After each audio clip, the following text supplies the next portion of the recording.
Hello, and welcome to another episode of Be the Love to Awaken Our Souls. Thank you again so much for tuning in this week. I'm Stacy Musial. And I am Brenda Carey. We are your co-hosts and souls on the journey, and we are on a mission to raise the consciousness of humans and the planet, and we need your help. Please spread the word to your family and friends and join us every week. Consider becoming a Patreon supporter or a sponsor to help with the operating costs like editing and the many hours we spend creating these shows with quality guests and content. And if you have resonated with our mission, support us in a way that raises your vibration to love. And before we get to our meditation that we traditionally do before jumping into this episode, I'd like to offer an opening intention and prayer. So allow yourself to get settled. If it's possible for you, close the eyes down. If not, just taking in a few deep breaths with a softer gaze. And we're just calling in this energy of joy and love and wonder like children. For so many of us, we need to draw in this energy to connect with Source, Great Spirit, God, Universe. We are calling in this energy and honoring this sacred time. If there is a healing intention that you would like to bring into this listening, please do so. You are a part of our Be the Love community. You are heard and recognized and known on such a deep level. Opening the heart space, really tapping in. What are you filled with joy with today? Honoring this time, honoring your experiences, honoring the connection to your highest wisdom. And so it is. Aho. So it is.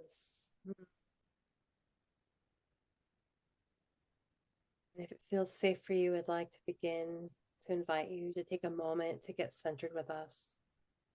I'd like to begin by inviting you to take a beautiful cleansing breath in through your nose and out through your mouth, releasing anything that is keeping you from being present. And take another deep breath in through your nose, breathing in calm, peaceful, loving energy, and breathing out anything you are ready to release in this now moment. And take one more breath in through your nose, breathing in light and love for yourself. And imagine breathing that light and love and send it back to all of humanity, remembering that you always, always have your breath to come back to.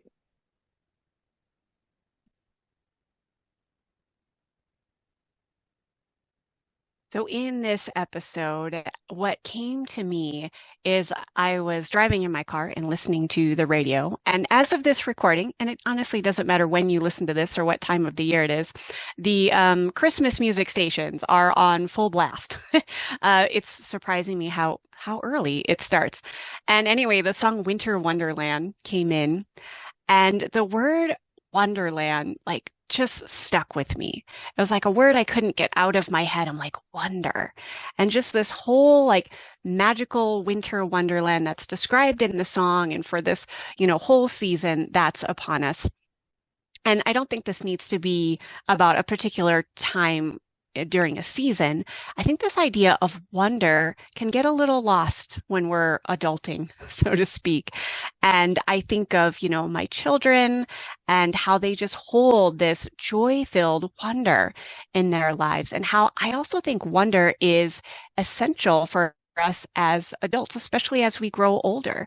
So we don't become resigned to like, oh, this is just the way life is for me. But if we can hold this truly beautiful energy of wonder and joy and really bring that forward into our lives, I do really think that no matter what season it is, we can find this inward source of joy. Mm, absolutely.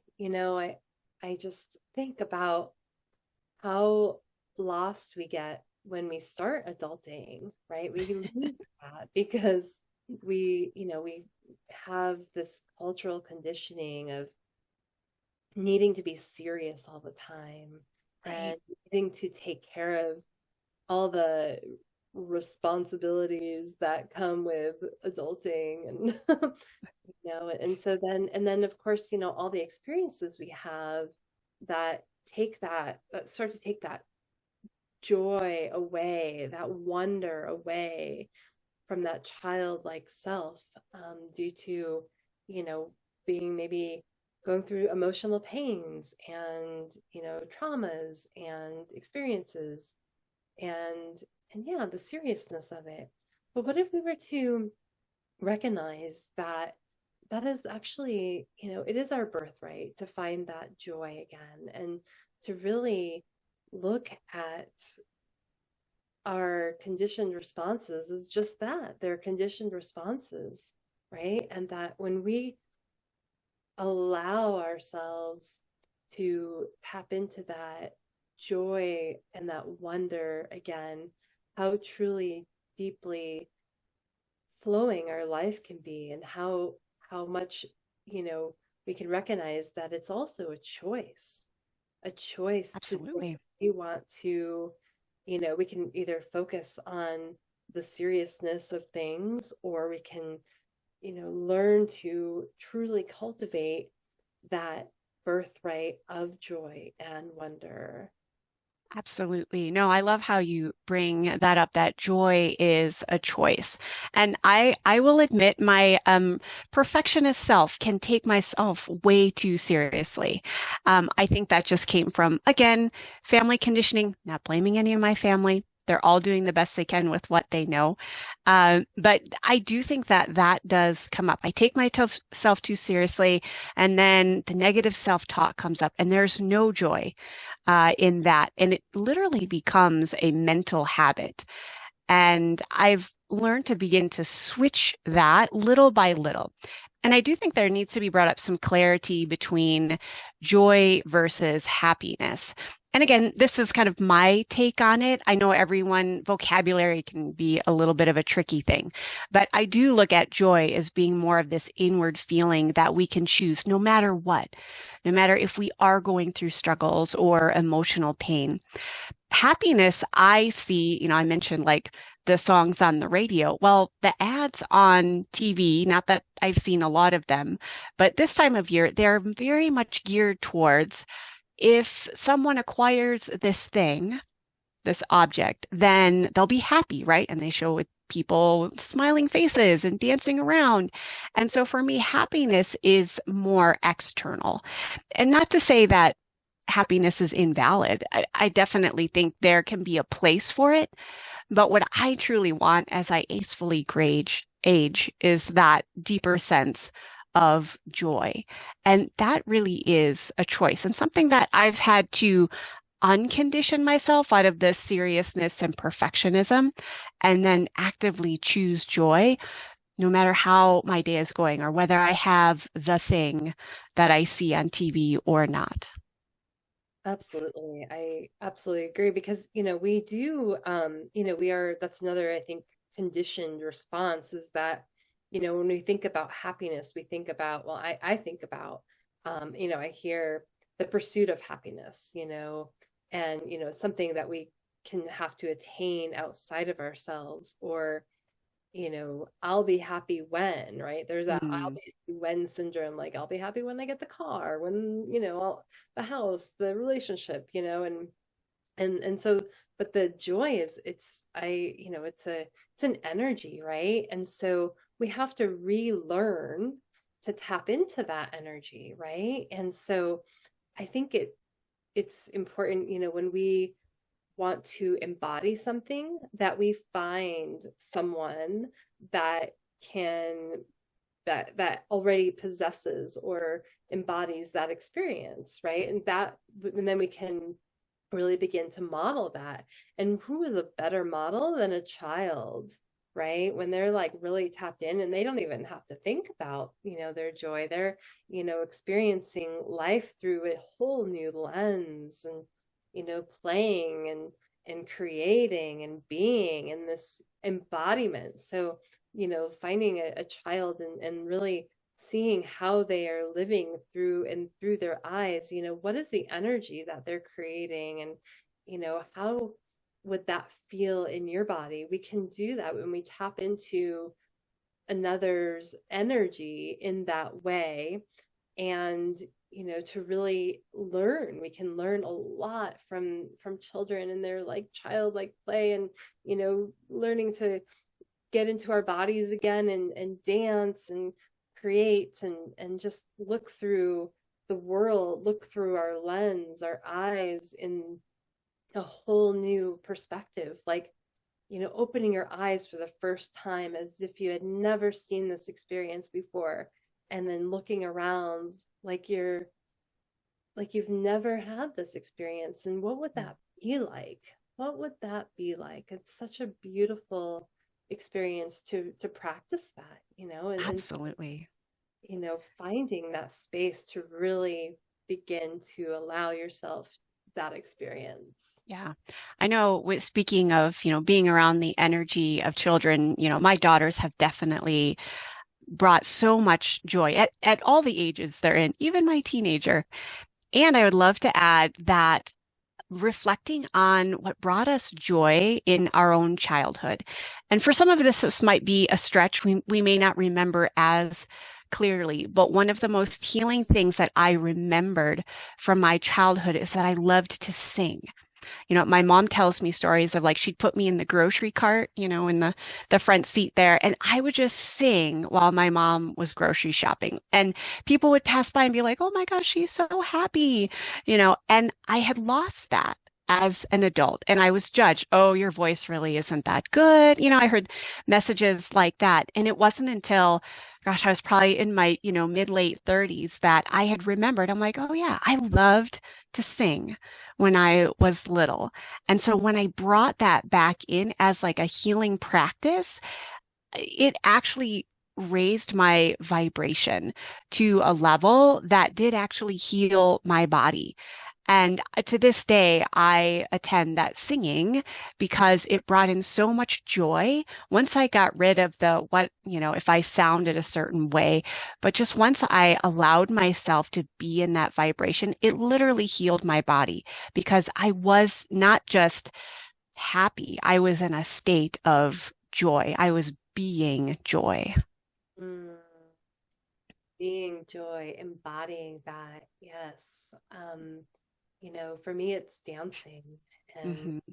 so I love to dance. I love to just flow with music, and, the energy, and getting into my body, and ecstatic dancing, and that's so fun and joyful, because you're really just getting out of your head, right? It's getting out of your head and getting into your body, and just feeling, what that feels like, because you're in flow. And when you're in flow, you can tap into that, the embodiment of that. And it's not something that you have to try to get, right? Because it's already there. It's there when you allow that energy to really flow through you. Mm-hmm. So I would definitely encourage listeners that are out there, really get curious and place yourself in the state of wonder. Like, what did you truly enjoy doing as a child, that state of flow? Maybe it was finger painting. Maybe, like it was some kind of movement or singing or just some kind of creative endeavor. Maybe it was just running. And although maybe you can't run right now for physical reasons, maybe it is just some kind of forward movement. Get really curious. And if you're still kind of stumped as to like, well, I don't really remember what brought me joy as a child, put yourself in the midst of someone who is childlike, an actual child. I think pets can be great for this. And just allow yourself that non-attachment, non-judgment to what it looks like or if this feels silly or not. It's a matter of lightening up and really tapping into the heart space of how we want to be. And I think that is one of the most beautiful practices that we can do to lift our energy. And so I think, Stacy, you're going to lead us in a meditation to really tap into this sense of joy and wonder. Yes. And so I would like to just invite you to just begin to settle into the space wherever you're in. If you're driving, you can always come back to this. But just allowing your body to feel settled in, to feel grounded and supported by whatever surface you're on, and allowing your attention to come into your heart space. And as you do, just notice what's in your heart and just feeling into your heart and whatever is there, just allowing it to be. And just imagine a white light beginning to shine, beginning to glow in your heart space, allowing that white light to begin to move throughout your heart and expanding, allowing it to grow. And imagining a time when you felt joy, when you felt wonder, knowing that this is your birthright, knowing that this is exactly right where you need to be. This is what is cultivated. And so getting to know that you can cultivate your own joy. And it is something that we can begin to grow and expand. And so tapping into that space of when you felt joy and just imagining what you were doing. Were you dancing? Were you singing? Were you playing or creating art? And tapping into that space and feeling what you felt in that moment. What were you seeing? What were you listening to? Bringing in your senses. Do you notice any smells? What was the feeling? Allowing that feeling to grow throughout your entire being. Bringing in all your senses. And noticing how strong that feels for you. And if it feels like it can grow even stronger, remember it's just energy. So imagine there's a dial out in front of you. Just notice where that is on the dial. And notice if you can just turn that up and increase that feeling of joy just a little bit more.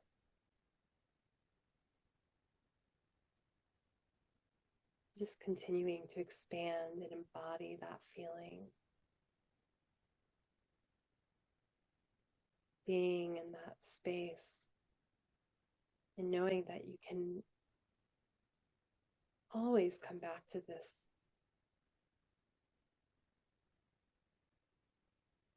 And just being with that and taking one step closer to bringing that into your life. And what is one thing that you can do today that will bring that joy into creation at this moment, bringing that feeling into your life? You continuing to allow that to flow in each part of your day as you move forward today.